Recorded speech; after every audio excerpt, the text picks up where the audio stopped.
right, we made her. Luxury Auto Works. Let's go, baby. What are we doing? Oh man, this big girl, she's gonna get a full paint correction and then 7-year ceramic coating on all the paint, all the chrome, your glass. Definitely gonna be the cleanest truck out there. That's crazy. 100%. Dude, I'm stoked. Yeah. Should turn out well. The before and after should be great. All right.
Well, she's in.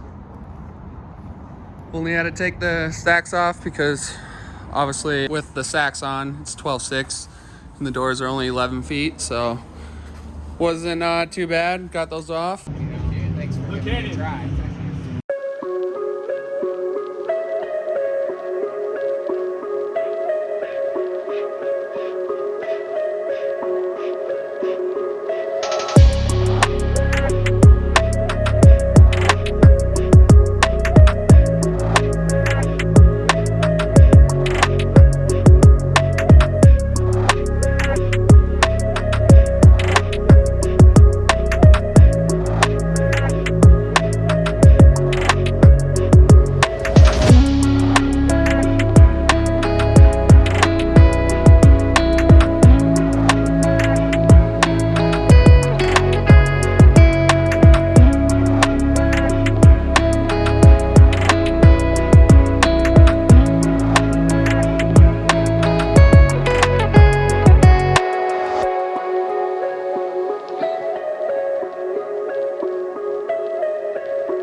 Brad and I are heading back down to the shop. Lance and them, they worked pretty late last night and they almost got all the buffing done. So they should just be finishing up on the buffing, and then we'll do the ceramic. And then after that, we'll have to let her sit for a little bit, but then should be good to go after that. So hopefully she turns out good. Yes, sir. I'm sure she will. All right, boys are still hard at it. Yes, Day 2. What do we got going on, Lance? All the correction is done. We're about to start with the ceramic, just doing a final wipe down. Then the fun part begins. And afterwards, you guys are gonna see the results, so. Let's go.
Back to the shop. Truck is done. All we gotta do is put the stacks on and then get a couple clips, and then I'll meet up with Mike and then head out from there to Las Vegas.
One of Mike's Land Rovers. Thing's a clean little unit. I like it. Alright, well, got the trailer hooked up.